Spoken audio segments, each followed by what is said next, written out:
Hello everyone and welcome back to another video. We're back with our weekly Mandalorian episode review, and this is chapter 12 this week. Chapter 12, The Siege. The Siege. We can talk about the non-spoilers first for like a few minutes, then we'll get onto the spoilers review, so don't worry about spoilers just yet. But overall, a very good episode. Yeah, very enjoyable episode. A lot of people thought it might be filler, but there's no way you can call this episode filler because a lot of people thought that Ahsoka would show up this episode, which I knew wasn't going to happen. I feel like if you looked at the directors and writers and stuff, you would have known that he's not going to, she's not going to show up. Sorry, because obviously, with Carl Weathers directing this episode, and Dave Filoni's directing the next one, and Dave Filoni's writing the next one, I think it's pretty obvious that this is going to be the episode where Greef and Cara come back. So I'm happy that both of those characters came back, so I really enjoyed those characters. And it was a fun episode. Yeah, fun episode. A lot of very visually nice episode again. I like how they're paying that off a lot this season. Very nice visual shots. A few callbacks to previous Star Wars properties, I guess. Yeah, we had a few things at the beginning when Cara Dune was killing all the aliens. They were all Aqualishes, which is the same race as Ponda Baba. He's the guy that Obi-Wan cuts his arm off in episode 4. Yeah, basically just a lot of fun stuff like that. Yeah. So a lot of we learned a lot of new important information, which will be crucial for later on in the season of the show in general. A lot more about the plot. Yeah, I guess that's a good time to say that spoilers. Yeah, let's just say the spoiler warning now. Yeah, for massive spoilers about. If you haven't seen it yet, go watch it and then come back to the video in a bit. So so let's just start from the beginning, I guess. We see the armorer's room. Am I right? Which she's not. Yeah, which she's not there, by the way, which I thought was interesting. I wonder where she's gone. Well, that we can assume that she escaped alive. Yeah, or left, went somewhere. I don't know where. Yeah. We see. What are those aliens called? The Aqualishes. Yeah. See Cara Dune take down those. Yeah. Find out she's now the Marshal of Navarro. Yeah, similar to Callbacks, I guess. It's not a town; it's a planet. Navarro's like that. I don't think that part of the planet has a name. All right, yeah. And then we see Mando coming back in his battered Razor Crest that happened last episode. Yeah. With Mon Calamari, and we see him sort of. He says that he needs some repairs. Yeah, needs some repairs. He said I'll get my top crew members on it, and it's clear to see at the start that the ship was going to get sabotaged. Yeah, because Greef says that he'll tell these people to do it, and then if the camera lingers on that guy, the alien, for a bit, so we know that he's obviously going to sabotage it or do something messed up. And we see the child get put in school. Yeah, that was funny. Yeah, and obviously that was good. But he uses the Force. I feel like this episode had some child moments in it, but it didn't feel like they were overdoing it, which is good as well. Mm-hmm. I feel like it was good balance. And then we see the Mithril still alive. He's that wasn't carbonite. That wasn't a shock, I guess, because he was frozen in carbonite. But yeah, Greef took him out of the carbonite to do some work for him. Obviously, it's like a 350-year sentence or something like that. How long did they live for? Did they say? I don't think so, but they must live for a long time, I guess. They've been around way longer than when Greef is, I guess. There's a playing joke throughout the episode. If he does stuff for them, he's going to knock more years off his sentence. So yeah, it was like a 350-year sentence, which is some really long amount of time. Then we get just them talking, saying we got a problem and stuff.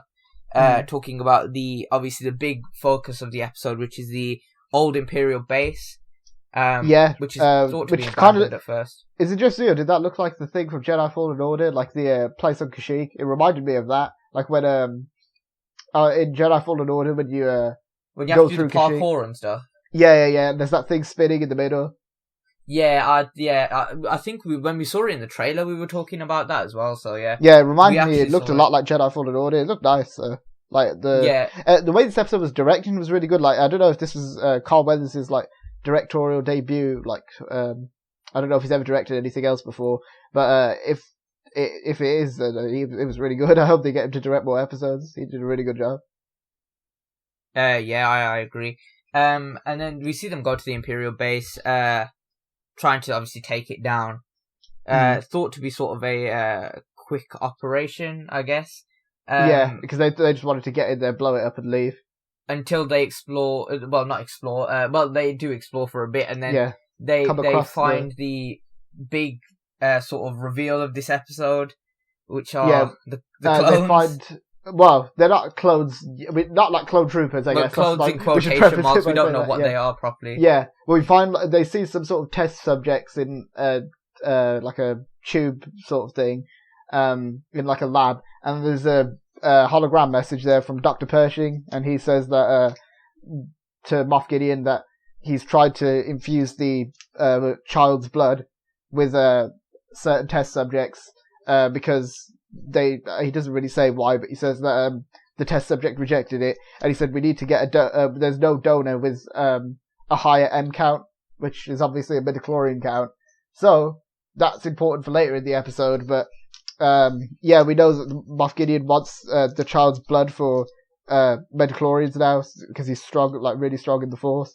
So that's interesting. And then obviously Dr. Pershing says that I won't fail you again, Moff Gideon. I've tried to infuse the blood with the test subjects, but it didn't work. It's a catastrophic failure, I think he said. I think that was like the exact line.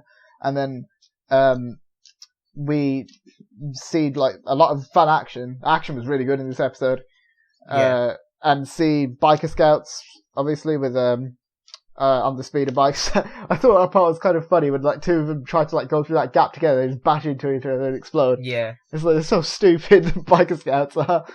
And then we see the other three chasing after them. They get in the little troop transport looking thing as well. Cara, Mithril, and Grief. They all get in the troop transport thing. It wasn't really a troop transport. It looked like it, but it wasn't one. And that was a fun chase scene. And then also, the other cool thing we saw was TIE fighters.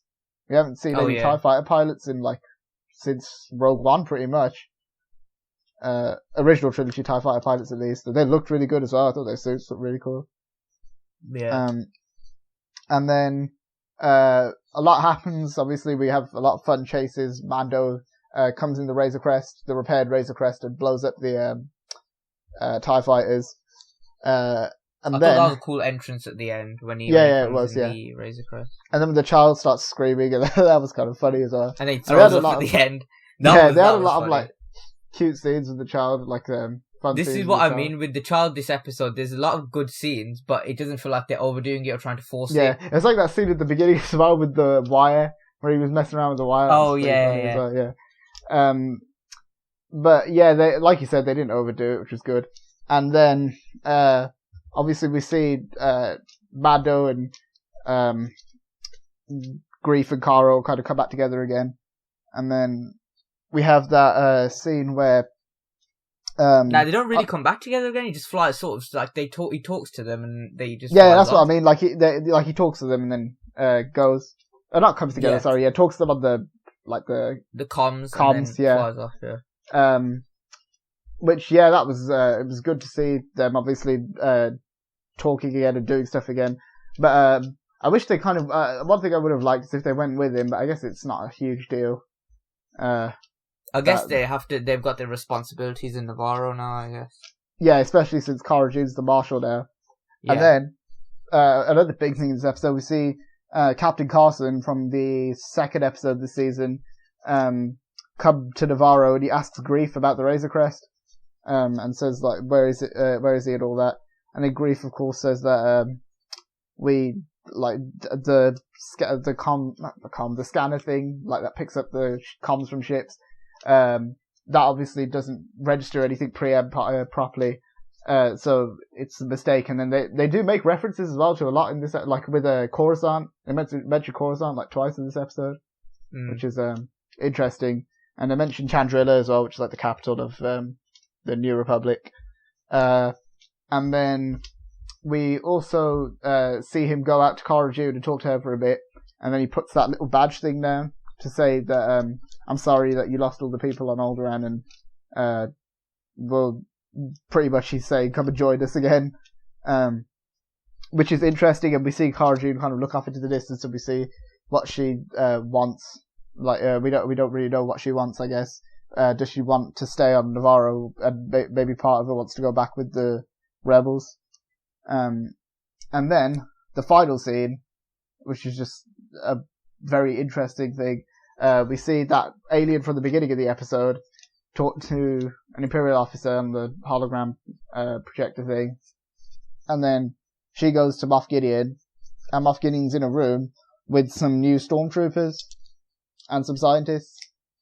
So, where do you think this is going? Well, I've got my ideas, but I thought I'd just ask you first. Like, I think everyone is having the similar ideas, but it has to be linked to this sort of cloning process. It has to be, yeah. Yeah, it has to be. They wouldn't show it for no other reason, and there's like no reason for them to be sort of asleep, unless Moff Gideon's like obviously made some alterations to them and stuff like that, and is like properly controlling them. And it's obvious that he's gonna have a sort of new range of troops because the old ones couldn't defeat Mando. In season 1, he's obviously going to need to go a bit better. One other thing interesting that happened like earlier on in the episode is that Mando now knows that Moff Gideon's alive, because obviously previously because he thought he was dead, didn't he? Yeah, so he finds out he's alive again. So yeah, I think they're going to be the sort of I don't know what they're sort of, if they are going to be sort of Force users, or if maybe I think they could be enhanced. Because we know that he wanted to kind of use the Force from the child's blood, or use the midichlorians from the child's blood to breed some sort of Force-sensitive beings. And people said that, I've seen some people on Twitter saying the guy in the test tube looks a bit like Snoke. I don't really agree with that. I don't know, it didn't really have much of a shape. Like, it didn't really, like, because we saw, obviously we saw Snoke in The Rise of Skywalker in the test tube, and he didn't really look like that. So also, the people who were working on Snoke in The Rise of Skywalker, like the people who are on, like, with Palpatine, Exegol, aren't like similar people here. They're the Sith Eternal people, And these in this episode have like Dr. Pershing did in season 1, they have the Kaminoan cloning patch thing on their arm. So we know that they could be from Caminos. That definitely means some sort of form of cloning's involved. And they, at least from what we saw, they kind of look like Dark Troopers, sort of. I don't know. They didn't really look like that much like Dark Troopers, but I feel like they could like be inspired by them. The like, we didn't really get to see a proper get a proper look at them. But from what I saw, the closest, I've said this to you earlier, the closest thing I could put them to is the First Order TIE Fighter pilot helmets, with the helmets anyway. That's like the most resemblance I could really get out of them. But I guess we'll have to find out either next episode or the episode after. Because we know that that Star Destroyer, which by the way is a cool design, I thought, that the Star Destroyer that Moff Gideon was on at the end, because it's not your typical Star Destroyer, as we can see. It looks slightly different, so I thought that was a cool design. And also, we know that they're tracking the Razor Crest now, so do you think that they could fight Ahsoka, maybe? When Mando goes to Ahsoka, they'll come back to where Mando is and then fight him with these new troopers. I mean, I think this is definitely sets up a lot. Definitely sent a show off in, or like laid out the direction of where the show's gonna go now. Because there was a lot of theories that maybe Mando would just hand off the child to Ahsoka, Which now we know that's probably not going to happen because he's going to need to try and protect him. Which is not going to happen now because going to need to try and protect him. It's basically impossible.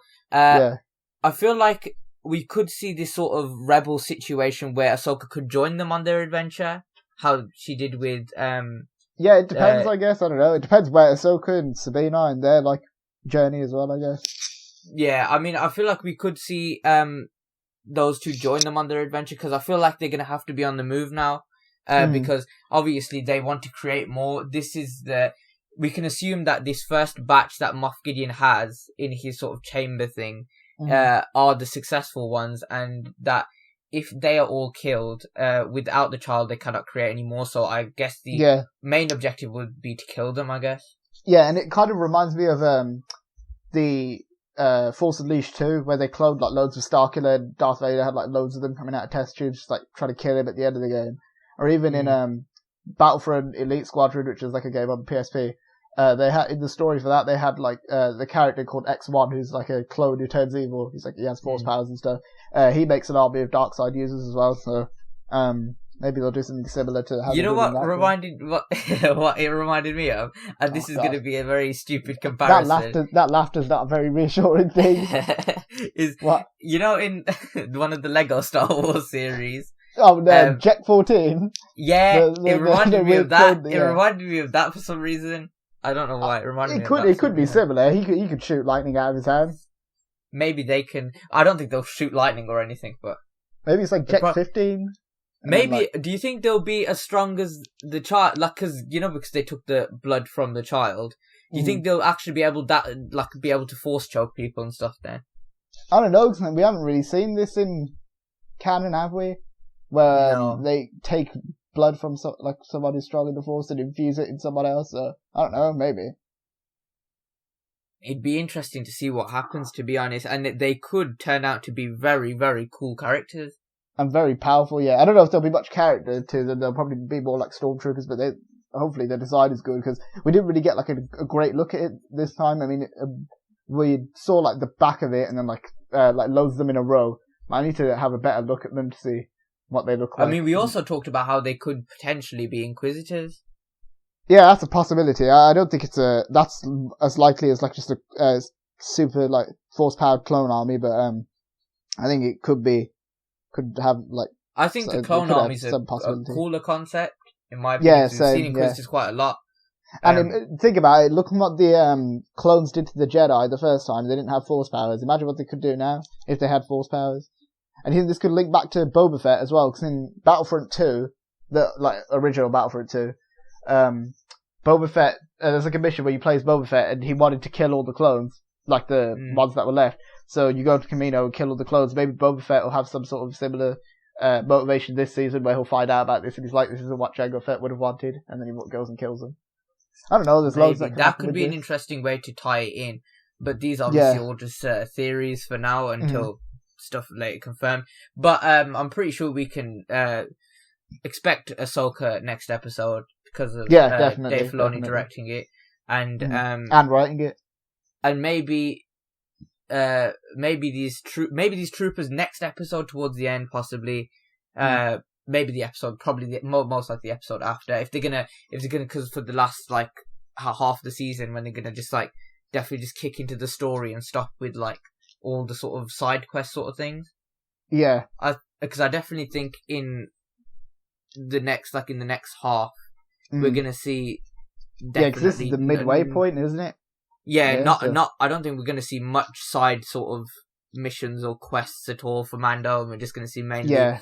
Maybe in like the 6th episode, but yeah, the next episode of the 2 after, I don't think we're going to. Yeah, so I guess a lot to look forward to. Very exciting, definitely. Yeah, very fun episode. I really enjoyed this season so far. The 2nd episode is a bit but the other 3 have been really good. Overall, I actually like this season more than I like season 1. I'll have to wait until season 2 ends to determine that, but as a halfway point, this is really good. So far I do. We'll have to see what happens. But pretty much that's all I have to say. Yeah, same. So it's really good. Yeah, so if you did enjoy this video, don't forget to like, subscribe, go and check out the Mandalorian videos, and comment down below on what you thought of this week's episode, and make sure to tune in for next week's episode. Instagram link in the description. We do updates on there and posts on there. So yeah, if you want to keep updated, go and follow that. But overall, thank you for watching, and we'll see you next time. See ya.